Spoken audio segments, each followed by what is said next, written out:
পর্দার আড়ালের মা বোনেরা, তোমার জামাইটা বিদেশ থাকে, আল্লাহর দোহায় লাগে গো মা বোনেরা, জামাইটা যদি বিদেশ থাকে, কত স্বর্ণ চাও, গয়না চাও, প্রতি বছর বছর তোমার স্বামী তোমার জন্য একটা না একটা স্বর্ণের জিনিস বানায়া দেয়, একটা না একটা স্বর্ণের গলার হার বানায়া দেয়, একটা না একটা স্বর্ণের ছুরি তোমারে বানায়া দেয়। এগুলা জামাইয়ের কাছে চাইও না, এগুলা জামাইয়ের কাছে চাইও না। শুধু কইবা তোমার কাছে আমি টাকা চাই না, পয়সা চাই না, স্বর্ণ গয়না চাই না, আমার একটু মক্কা মদিনাটা একটু দেখায় আনো। আর যদি তোমার কাছে থাকে এক ভরি স্বর্ণ বাজারে বিক্রি করে দাও। এখন বর্তমান বাজার মূল্যে এক ভরি স্বর্ণ বিক্রি করলে 1,22,000 টাকার উপরে পাওয়া যায়। এই স্বর্ণটা বিক্রি করে 22, 25, 30 হাজার টাকা যদি 1 লাখ হয়ে যায়, এই টাকাটা দিয়ে তুমি মক্কা মদিনা যাওয়ার নিয়ত করো। একবারে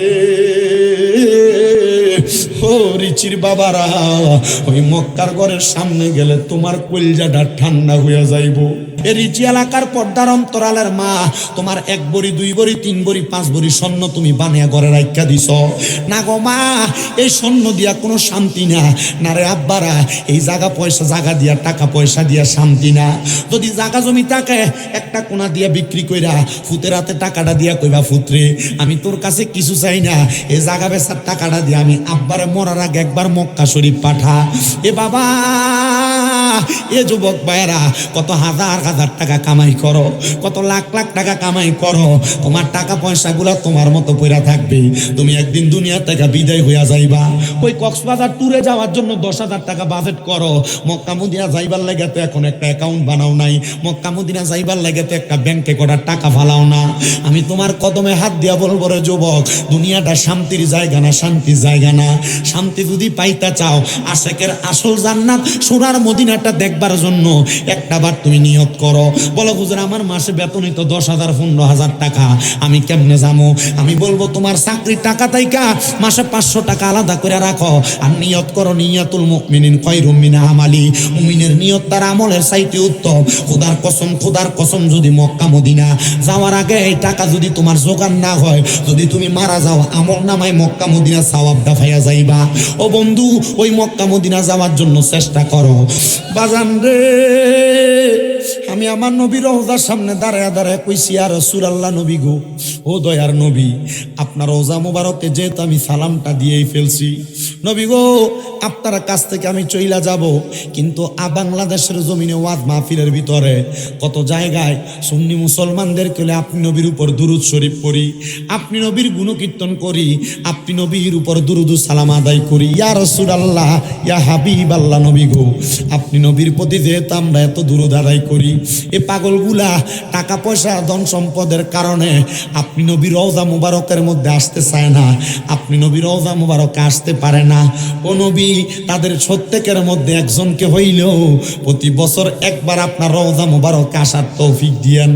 জানেননি এই দোয়াটা আমি আল্লাহর কাবা ঘরের গিলাপটা ধইরা ধইরা করছি, কইছি আল্লাহ আপনার কাবা ঘরের গিলাপটা দেখতে তো কলজাটা ঠান্ডা হয়। ও আল্লাহ, আপনার কাবা ঘরের দিকে তাকাইলে আশেকদের অন্তরটা ঠান্ডা হয়। হবিগঞ্জের রিসিশান কোনার বাবারা, আশেপাশে এলাকা থেকে আগন্তুক আমার বন্ধুরা, তোমরা তো রিচি এলাকার মসজিদের ভিতরে টাইলসের মধ্যে সেজদা দাও, তোমরা তো রিচি এলাকার মসজিদের ভিতরে তোমাদের মসজিদের যেই মুসল্লা আছে মুসল্লাতে সেজদা দাও, কিন্তু জানো আল্লাহর কাবা ঘরের সামনে দাঁড়ায়া দাঁড়ায়া আল্লাহর কাবা ঘরের কালা গিলাপটার দিকে চাইয়া আল্লাহর বান্দা যখন সেজদা দেয় চোখের পানি ধরে রাখতে পারে না, বান্দা কান্দে কান্দে কান্দে। আমি কত আশেকদেরকে জিগাইলাম, ভাই সাহেব মুখের ভিতরে তো মুস্কি মুস্কি হাসি দেখা যায়, কিন্তু চোখ দিয়া দিবায়া বায়া পানি পড়ে, কারণটা কি? আমারে কয় হুজুর, এই কাবা ঘরের সামনে আসলে চোখের পানি এমনি এমনি পড়ে না, কাবা ঘরের সামনে আসলে চোখের পানিটা এই কারণে পড়ে, কারণ দুনিয়াতে নামাজ পড়ি একরকম, কিন্তু কাবা ঘরের সামনে আসলে আমার কাছে বড় মায়া মায়া লাগে। আমি দুনিয়ার জমিনের মধ্যে কি কাম করলাম, কিন্তু আল্লাহর কাবা ঘরের গিলাপটার দিকে চাইলে হুজুর আমার জীবনের সব গুনার কথা আমি ভুললা যাইগা, আল্লাহর কাবা ঘরের দিকে চাইলে আমার কলজাটা ঠান্ডা হয়ে যায়গা। এ আমার রিচির বাবারা, লাখ লাখ টাকার মালিক তুমি, ব্যাংকের মধ্যে তোমার টাকা পয়সা রাখা দিছ, তুমি টাকাটা প্রতি বছর জমলে তুমি একখান দিয়ে একটু একটু করে জমি কিনা তুমি তোমার সন্তানদেরকে দিয়া যাইবা। এ রিচি এলাকার পর্দার অন্তরালের মা, তোমার 1 ভরি 2 ভরি 3 ভরি 5 ভরি স্বর্ণ তুমি বানিয়া ঘরে রাখা দিছ না গো মা। এই স্বর্ণ দিয়া কোনো শান্তি না, না রে আব্বার, বাবারা, এই জায়গা পয়সা জায়গা দিয়া টাকা পয়সা দিয়া শান্তি না। যদি জায়গা জমি থাকে একটা কোনা দিয়া বিক্রি কইরা ফুতের হাতে টাকাটা দিয়া কইবা, ফুতরে আমি তোর কাছে কিছু চাই না, এই জায়গা বেচার টাকাটা দিয়া আমি আব্বারে মরার আগে একবার মক্কা শরীফ পাঠা। এ বাবা, এ যুবক ভাইরা, কত হাজার হাজার টাকা কামাই করো, কত লাখ লাখ টাকা কামাই করো, তোমার টাকা পয়সাগুলা তোমার মতো পইরা থাকবে, তুমি একদিন দুনিয়া থেকে বিদায় হইয়া যাইবা। কই কক্সবাজার ট্যুরে যাওয়ার জন্য 10,000 টাকা বাজেট করো, মক্কা মদিনা যাইবার লাগে তো এখন একটা অ্যাকাউন্ট বানাও নাই, মক্কা মদিনা যাইবার লাগে তো একটা ব্যাংকে কটার টাকা ফালাও না। আমি তোমার কদমে হাত দিয়া বলবো রে যুবক, দুনিয়াটা শান্তির জায়গা না, শান্তির জায়গা না।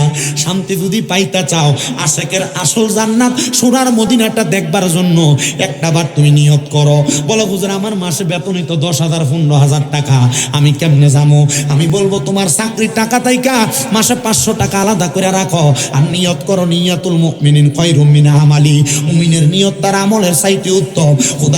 খোদার কসম যদি মক্কা মদিনা যাওয়ার আগে এই টাকা যদি তোমার জোগাড় না হয়, যদি তুমি মারা যাও, আমল নামায় মক্কা মদিনা সওয়াব দাফাইয়া যাইবা। ও বন্ধু, ওই মক্কা মদিনা যাওয়ার জন্য চেষ্টা করো।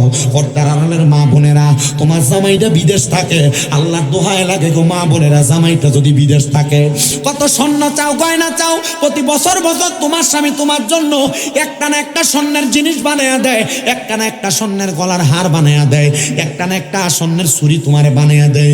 এগুলা জামাইয়ের কাছে চাইও না, এগুলা জামাইয়ের কাছে চাইও না। শুধু কইবা তোমার কাছে আমি টাকা চাই না, পয়সা চাই না, স্বর্ণ গয়না চাই না, আমার একটু মক্কা মদিনাটা একটু দেখায় আনো। আর যদি তোমার কাছে থাকে, এক ভরি স্বর্ণ বাজারে বিক্রি করে দাও। এখন বর্তমান বাজার মূল্যে এক ভরি স্বর্ণ বিক্রি করলে 1,22,000 টাকার উপরে পাওয়া যায়। এই স্বর্ণটা বিক্রি করে 22, 25, 30,000 টাকা যদি 1 লাখ হইয়া যায়, এই টাকাটা দিয়ে তুমি মক্কা মদিনা যাওয়ার নিয়ত করো। একবারে ও রিচির বাবারা, ওই মক্কার ঘরের সামনে গেলে তোমার কলিজাটা ঠান্ডা হইয়া যাইব। দুনিয়াতে কত রকমের পানি খাও, তোমাদের এলাকার মোটরের পানি খাইতে একরকম মজা লাগে, দোকানের ট্যাঙ্গের শরবত বানায় খাইলে একরকম মজা লাগে। চিন্তা করে দেখো রে রিচির শানকোনার বাবারা, দুনিয়াতে তুমি যদি দোকান থেকে 7 আপ কিনো, মজু কিনা খাও, বিভিন্ন রকমের কোমল পানি খাইলে তোমার কাছে একরকম আর একরকম মজা লাগে। কিন্তু মক্কার ঘর কাবাটা তাওয়াফ কইরা যখন ডাইর কন্যাটা দিয়া সাফা মারোয়ার দিকে আশেকরা যায়, এটা তাওয়াফটা 7 চক্কর শেষ করে যখন একটা পানির কৌটা ওই জায়গায় সিরিয়ালে দেওয়া জমজমের পানি, এই পানিটা খাইলে কলজাটা এত ঠান্ডা হয়, জানো নি? এত মজা রে। এই পানি খাইলে তোমার দুনিয়ার অন্য কোনো পানির স্বাদ হইতো তুমি ভুলা যাইবা। হায় রে, এত মজার জায়গা তুমি যাইতে পারবানি, একবার মনে মনে নিয়ত করো। আরে মনে বড় আশা ছিল যাব কন্যা, মনে বড়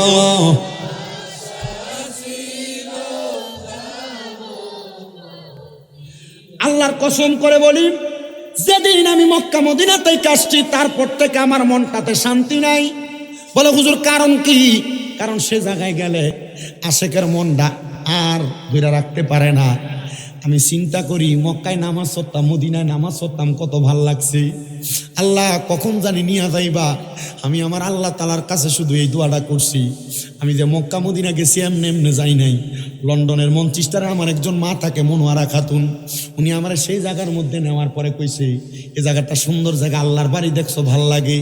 আমি ওনারে উমরা হজটা শেষ করে কইছি, মা আর যখনই আপনি মক্কা মদিনা যাইবেন আমারে সারা যাইয়েন না গো মা। কেন জানেন? এটা এত সুন্দর জায়গা, মজার জায়গা। আল্লাহ যেন আমরা ওই মজার জায়গাটা একবার হইলো যাওয়ার মতো তৌফিক দেয়। জোরে কোন আমিন। কোনা মনে বড় আশা, ওরে সালাম আমি করব গিয়ে, সালাম আমি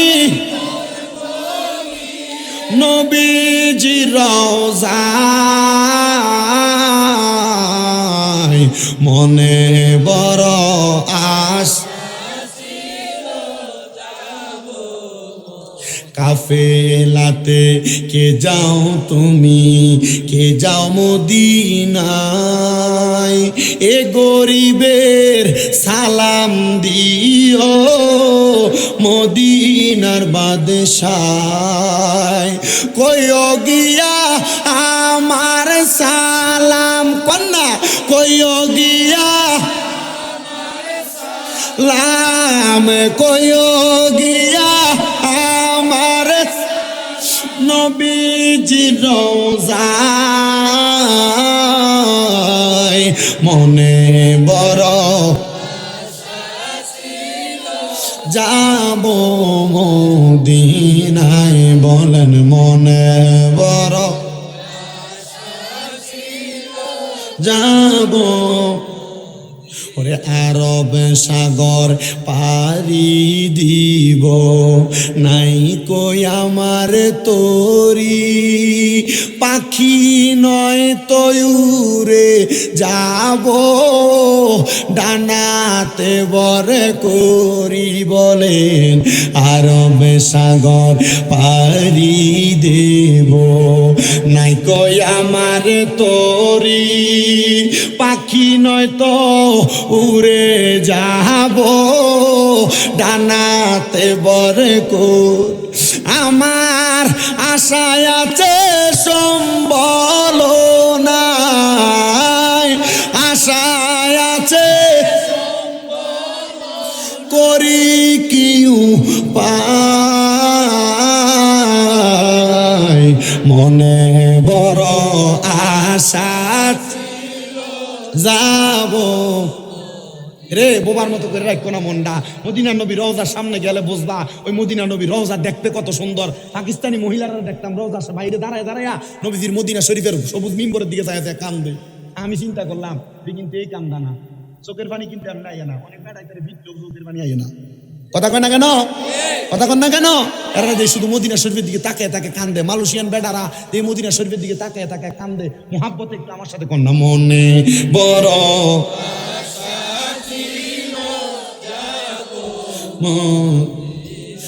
আমার এই রিচি এলাকার ভাই বাবারা বন্ধুরা গো, তাইলে আবার বলেন যেই মদিনা শরীফে এত বরকত এত রহমত, আমরা সবাই ওই মদিনা যাইতে চাই কি চাই না? আমার ভাইয়ারা বাবারা বন্ধুরা, এই মদিনা শরীফের কত বরকত, আর একটু বরকত আমি আপনার কাছে বর্ণনা করে। আমার দয়াল নবী রাহমাতুল্লিল আলামিন নবী কয়, জগতের মানুষ যখন কোনো বড় ধরনের মহামারী রোগ আক্রমণ করব, যদি ওই রোগটা মক্কাতে আক্রমণ করব, কিন্তু আমি নবীর মদিনায় এমন নিরাপদ, মদিনার কাছে দিয়া পর্যন্ত ওই মহামারী রোগ আক্রমণ করতে পারবে না। বাজান রে, আমার দয়াল নবী রাহমাতুল্লিল আলামিন নবী আমার কয় উম্মতেরা, শুধু তাই নয় কিয়ামতের আগে পূর্ব দিক থেকে এমন কিছু বাইট্টা বাইট্টা লোক আগমন করব, যারা আল্লাহ তাআলার কাবাঘর ভাঙবার লেগে যাইব, কিন্তু তারা মদিনাতে যাইব, আল্লাহর কাবাঘর ভাঙার জন্য চেষ্টা করব, পারবে না। মদিনার কাছে যেয়ে তারা ইমামদার হইয়া যাইব, কারণ মদিনা বরকতের জায়গা, মদিনা রহমতের জায়গা। মদিনার মধ্যে গেলে কোনো ক্ষুধার্ত থাকে না। বলো হুজুর কারণটা কি? মদিনার প্রত্যেকটা গেইটে গেইটে প্রত্যেক নামাজের পরে ছোট ছোট বাচ্চারা, মদিনার মেহমানরা খেজুরে ঝুরি লইয়া দাঁড়ায় থাকে, ইয়াল্লাহ হাজি হাদিয়া হাদিয়া কইয়া কইয়া ডাকে। কারণটা কি জাননি? কারণ নবীর দরবারে গেছো, নবীর দরবার থেকে কেউ খালি যায় না, খালি যায় না। আমার দয়াল নবী রাহমাতুল্লিল আলামিন নবী আশেকটারে যেই কোন একটা হাদিয়া দিয়া মদিনা থেকে বিদায় করে। আল্লাহ যেন আমরারে কবুল করে, জোরে কোন আমি। তাহলে আমরা সবাই ওই মদিনা যাইতে চাই কি চাই না? ওরে দয়াল আল্লাহ দয়া করেন, রেন নসিবি করেন মদিনা, লা ইলাহা ইল্লাল্লাহ, লা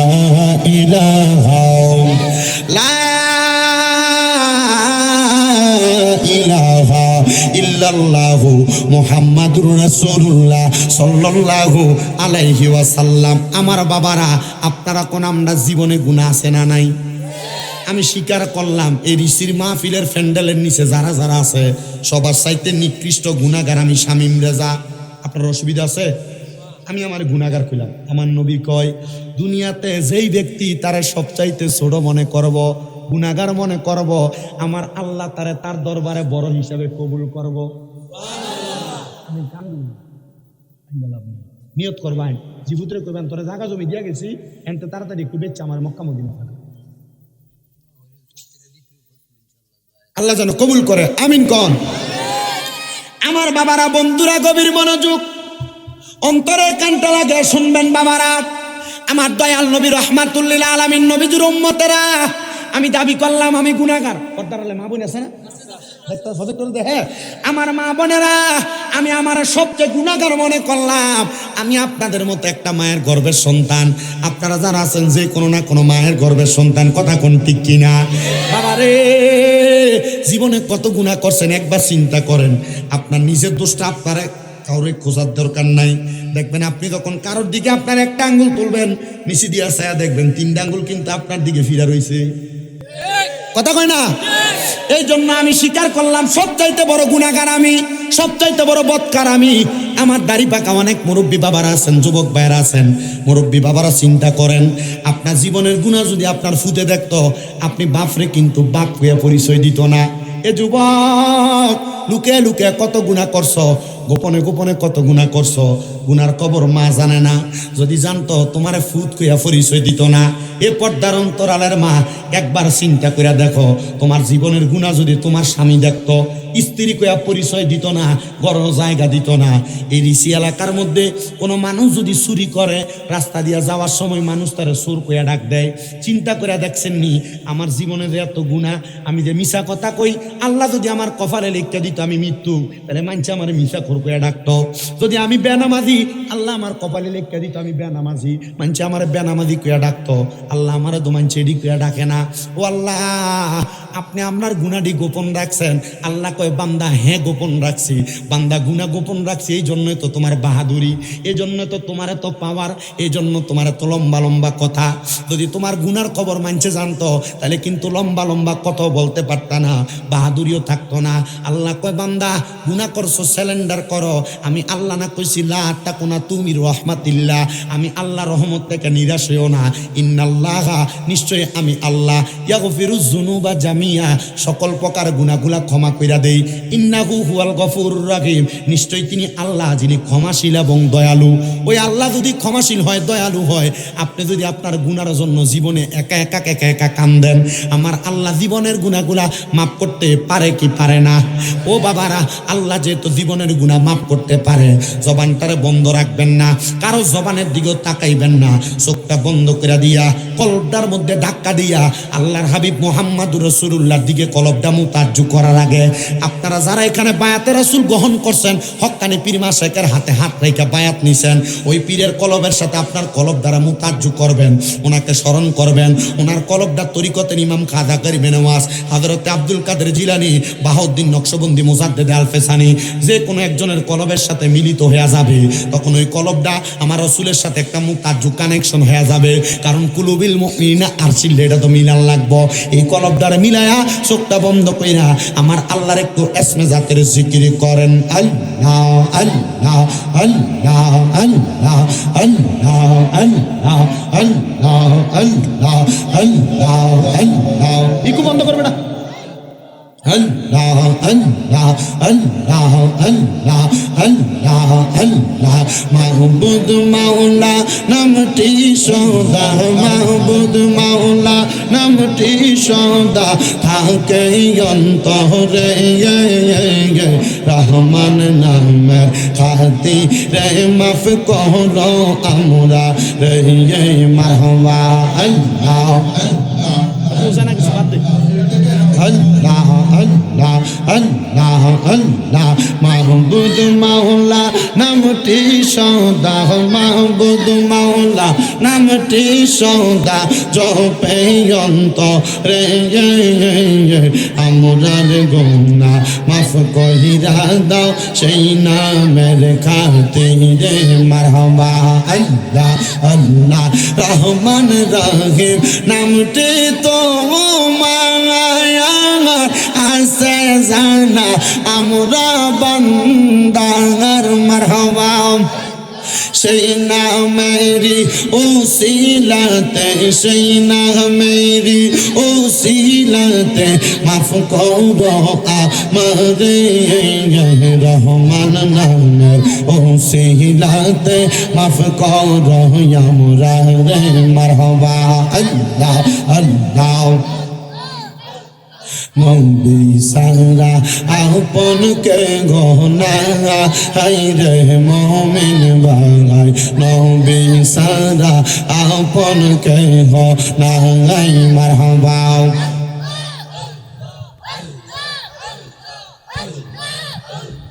আল্লাহ আল্লাহ। নবী সারা আপন কে গনা, হাই রে মুমিন ভাই, নবী সারা আপন কে গনা। মারহাবা। নবী মাতৃ গর্ভে আসিয়া পিতা হারা হইয়া, এই তিমি রূপে আসলেন এই দরাই। মারহাবা। নবীর পবিত্র ওই মুখে দুধ খাইলেন যার বউকে, ধন্য হইল বিবি হালিমা, হাই রে মুমিন ভাই, নবী সারাই আমরার বান্ধব কেই নাই। মারহাবা আল্লাহ আল্লাহ। রাহমাতুল লিল আলামিন আপনি উম্মতের জামিন, গুনাহগার উম্মত ডাকে পাইবার লাগিয়া। মারহাবা।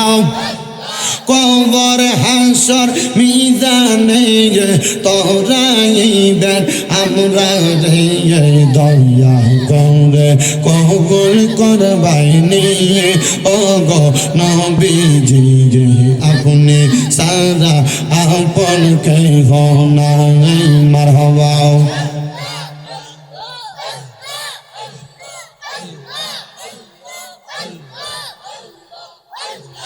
লা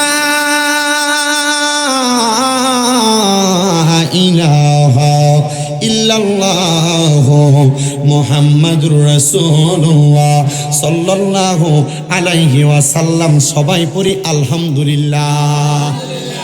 কষ্ট হচ্ছে আপনাদের? আমি ঘরে কইছি যে ঠান্ডা পরে মানুষে যে এনে কষ্ট করে বৈশা রয়েছে, এটা আপনারা হাজার কপালের বাইক। কারণ এই ঠান্ডা দিয়া বলে আঞ্জা করে ঘুমাইবো, এটা আরো ভালা মুহাব্বতের কাম, সওয়াব কিন্তু এটার থেকে আরো বেশি হইবে। হ্যাঁ মারহাবা কয়না দি এবারটা কি জায়গা কি আমি এই কথা কনে আকা মারহাবা। এটা কিন্তু বাজ প্রত্যেক দিন থাকবো, ওয়াজ কিন্তু প্রত্যেক দিন থাকতো না। আল্লাহ যেন কবুল করে, আমিন কর। মজার জায়গা, তবে এটা জান্নাতের বাগান। এই জান্নাত তো আপনি পাইবেন কই? এটা ঠিক আছে, আল্লাহ নবী কইছে বউ হইছে দুনিয়াতে জান্নাতের মজা পাওয়ার একটা মূল মাধ্যম। মারহাবা কোন? জান্নাতের স্বাদের একটু অংশ কিঞ্চিত পরিমাণ আল্লাহ স্ত্রীর মাধ্যমে স্বামীদেরকে দিছে। আল্লাহ যেন আমরা কবুল করে, আমিন কন। আমার কাছে কেন জানি মনে হইতেছে এতগুলা মানুষ, কিন্তু আপনারা সুবহানাল্লাহ আলহামদুলিল্লাহ আমি যে কোন একবার আস্তে আস্তে কোন, অসুবিধা নেই, যতটুক বলেন আলহামদুলিল্লাহ। আমি আপনাদের কাছে একটা আয়াতের খণ্ডাংশ তেলাওয়াত করছি, পুরো আয়াত তেলাওয়াত করি না। আমি আবার আপনাদের কাছে আয়াতটা তেলাওয়াত করব, মুহাব্বতে আল্লাহু আকবার আওয়াজ দিবেন, পারবেন তো ইনশাআল্লাহ? বিসমিল্লাহির রহমানির রহিম। وننزل من القرآن ما هو شفاء ورحمة للمؤمنين।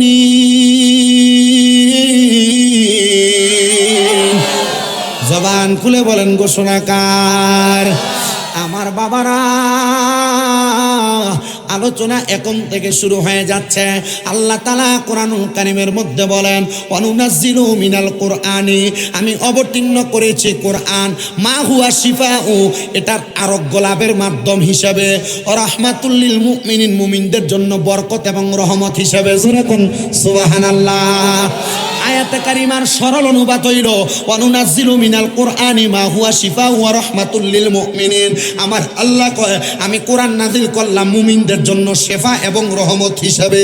ও আল্লাহ, আপনি যেহেতু মুমিনদের জন্য কোরআনটারে শিফা এবং রহমত হিসেবে নাজিল করলেন, তাহলে আমরা বান্দারা আপনার কোরআনুল কারীম রে যে তেলাওয়াত করব, আমরা লাভটা কি হইব? আপনি কি আমরা রোগ বালা মুসিবত মাফ করবেন নি? আমার এই রিসিয়ালা জামানায় কোরআন পড়তে চান না? আগের যুগে এ বয়স্ক বাবাদেরকে জিজ্ঞাসা করলে উত্তর পাওয়া যাবে।